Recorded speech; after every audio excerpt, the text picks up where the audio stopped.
Assalamualaikum warahmatullahi wabarakatuh. Izinkanlah saya menyampaikan hasil audiensi yang kami laksanakan kemarin via online antara kami CP Boni Aquatic dengan pihak Bea Cukai Tanjung Priok. Kami menyampaikan tentang keberatan-keberatan dan permasalahan kami yang timbul akibat dari NHI yang diterbitkan oleh Bea Cukai Tanjung Priok. Kemudian pihak Bea Cukai menjelaskan kronologinya dan menjelaskan kenapa sampai diterbitkan NHI.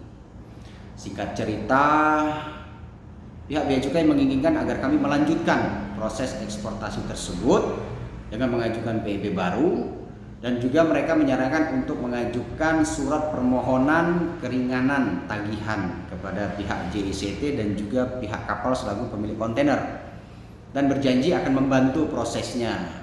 Mungkin berupa rekomendasi atau apa, kita juga belum tahu. Yang jelas saya memutuskan ya sudahlah, kita lanjutkan proses eksportasi. Walaupun ini sebetulnya berisiko buat kami. Kenapa? Karena kita belum tahu nih berapa besar dapat diskonnya.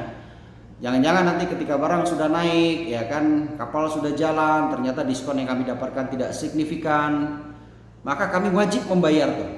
Kalau kami tidak bayar lunas, maka barang itu nggak bisa diambil oleh customer kami di sana. Gitu. Tapi ya sudahlah, pasti akan ada jalan keluar. Ya.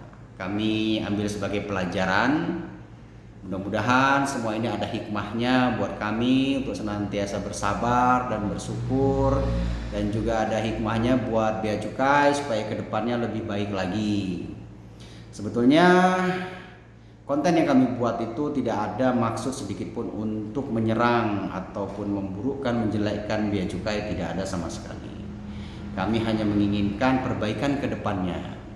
Karena ini bukan hanya menyangkut UMKM kami saja, tidak. Tapi dalam waktu yang hampir bersamaan ada UMKM lain juga yang punya produk yang mirip juga dengan kami dan mendapat peristiwa yang sama. Kena NHI, tertahan juga di dalam kurang lebih 1 bulan. Dia harus keluar uang puluhan juta. Bedanya dia tidak ekspos, kalau kami ekspos seperti itu. Demi kebaikan kedepannya, karena kalau banyak UMKM yang kena kejadian seperti ini, banyak yang akhirnya nggak berani ekspor gitu karena terkesan seperti gambling. Padahal NHI ini kan katakanlah intelijen ya. Intelijen itu kan orang-orang pilihan yang mendapatkan pendidikan khusus, pelatihan khusus. Dan setahu saya untuk menerbitkan NHI itu harus melalui banyak pertimbangan-pertimbangan. Ya kan, perbandingan katakanlah compare data mulai dari daerah asalnya, negara penerimanya, siapa si eksportirnya, itu si intelijen kan harus meneliti datanya dulu gitu. Yang mana kami merasa tidak seharusnya kami dapat NHI gitu. Kalau memang betul-betul data kami diperiksa kan gitu. Kalaupun ternyata benar-benar sangat dicurigai, ya silakanlah bongkar. Atau kami juga sudah menyetujui. Setelah cek fisik kan seharusnya bisa kelihatan gitu loh, ya kan, harusnya sudah bisa kelihatan dan sudah bisa diputuskan untuk segera dilepaskan dan biar berangkat gitu, supaya tagihan nggak menumpuk. Kan harusnya kan pihak intelijen, pihak NHI, Bea Cukai kan tahu kalau barang itu ditahan itu berapa banyak biaya yang harus dikeluarkan oleh si pemilik barang tersebut. Ya kalau konglomerat yang punya barang nggak masalah, punya banyak duit gitu. Kalau kayak kami UMKM kecil dengan kejadian ini udah sakit kepala nih, bingung kadang mau bayar gaji karyawan, anggota tim, ini cukup atau enggak. Jadi ini merupakan suatu beban berat bagi kami UMKM kecil seperti ini. Maksud kami rilis video tersebut bukan untuk merusak nama Bea Cukai, tidak. Dari hati kami yang paling dalam, kami juga meminta maaf kalau akhirnya video tersebut membuat kisruhan, membuat keributan, tidak ada yang menghendaki. Tapi ya mungkin ini sudah takdir ya. Sudah takdir, ya kita ambil hikmahnya saja ya. Kemudian kami juga ingin menjelaskan tentang kesalahpahaman di antara netizen yang menganggap bahwa tagihan 118 juta itu dari Bea Cukai. Bukan teman-teman. 118 juta itu adalah tagihan dari armada pemilik kapal, pemilik kontainer. Itu ada di video saya tuh. Dan juga dari JITC selaku pemilik lapak parkir kontainer gitu. Jadi katakanlah bayar sewa terminal gitu. Itu tagihan dari mereka, bukan dari Bea Cukai. Bea Cukai tidak menagih uang sedikit pun. Tapi karena proses NHI tadi yang sedemikian lama menyebabkan kami mendapat tagihan yang sangat besar yang seharusnya itu nggak ada gitu. Itu kos di luar daripada perhitungan kami. Kemudian masalah HS code labu ya, HS code labu ini adalah HS code yang kami gunakan di pengiriman tahun kemarin. Tahun kemarin kami ada kirim juga dry pumpkin dengan HS code yang sama. Deskripsi barangnya juga sama dan lolos, dan barang juga bisa diterima di negara tujuan. Anggota tim kami kan ganti-ganti kadang ya kan. Jadi admin yang lama dia pakai HS code itu, admin yang baru karena dia lihat produknya sama, ya dia tinggal jiplak HS code yang sama gitu, karena yang dulu berhasil sukses gitu. Jadi seperti itu. Kemudian ada HS code yang masuk Lartas sama, HS code 44201100 ini juga HS code yang kami gunakan di pengiriman yang dulu dan tidak ada masalah. Nah, kemudian juga HS code batu 25309090 HS code yang kami masukkan di pengajuan PB yang pertama, yang kemudian di reject oleh sistem dengan alasan-alasan tadi itu Lartas dan sebagainya. Akhirnya kami ganti, ya kan? Kami ganti HS code-nya. Ini pun dengan diskusi dengan pembimbing kami orang bea cukai dari Kalimantan Tengah, kita diskusikan, kita tunjukkan fotonya, deskripsi barangnya kan gitu. Kemudian sepakat HS code yang kami ajukan yaitu yang kedua, yaitu HS code 68159900. Ya. Kemudian okelah, barang masuk terminal, kemudian terbitlah NHI.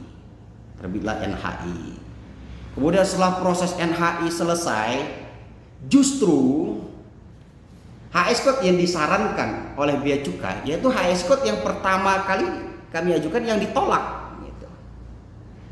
Jadi kami ajukan HS code pertama, ditolak oleh sistem, kemudian kami ganti HS code, lolos, masuk ke dalam terminal, kemudian kena NHI.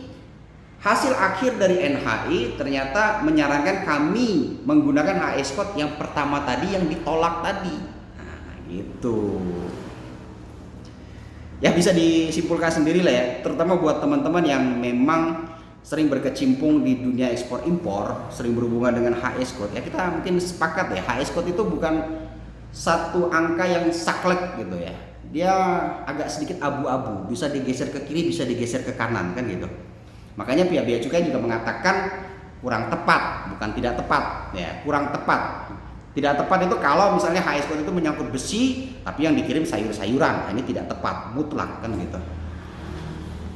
Kemudian tentang jumlah item kayu yang patah. Ya di packing list dia jumlahnya 7 ya. 7, kemudian ternyata ada 15 itu kayu yang patah. Nah, dan itu dimaklumi oleh bea cukai, kemudian tidak dipermasalahkan. Kemudian ada masalah reject pembatalan PB berkali-kali, prosesnya lama sampai 7 hari. Ya memang kami akui ada kekurangan dokumen yang dikirimkan oleh admin kami. Kenapa prosesnya lama? Karena ini dokumen asli dari Sampit Kalimantan Tengah harus dikirim by post ke Jakarta sana, makanya lama. Nah ini juga seharusnya kan jadi pertimbangan bagi Bapak intelijen kan, wah ini orangnya jauh nih kantornya di Sampit Kalimantan Tengah sana, kalau ini proses NHI ini bakal lama ini prosesnya kan gitu. Nah, itu yang kami minta, katakanlah minta dipertimbangkan. Dan juga banyak netizen yang mengatakan ya belajar dulu kalau mau ekspor, jangan langsung ekspor, sembarang ekspor tuh rumit. Ya itu tadi saya sampaikan tentang profil Borneo Aquatic sedikit. Kita sudah, ini bukan ekspor kami yang pertama. Di video itu saya tidak pernah mengatakan bahwa ini adalah ekspor kami yang pertama. Saya mengatakan di situ belajar, karena ekspor ini nggak ada tamatnya, nggak ada lulusnya. Ya dunia ekspor ini kita harus selalu belajar, karena regulasinya selalu berubah, regulasinya berkembang gitu. Jadi nggak ada istilah lulus.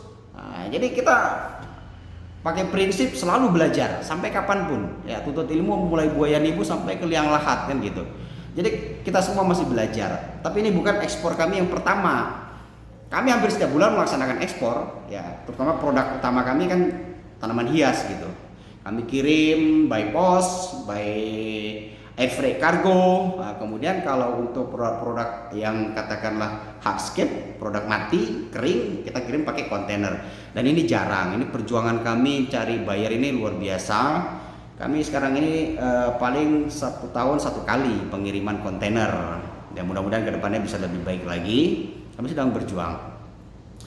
Dan kami UMKM berharaplah kepada pemerintah supaya bagaimana, terutama Bea Cukai ya, selain daripada bimbingan juga hendaknya ya adalah satu regulasi atau satu privilege buat UMKM, mungkin jalur khusus atau pendataan khusus gitu kan, sehingga UMKM ini nggak takut untuk melaksanakan eksportasi.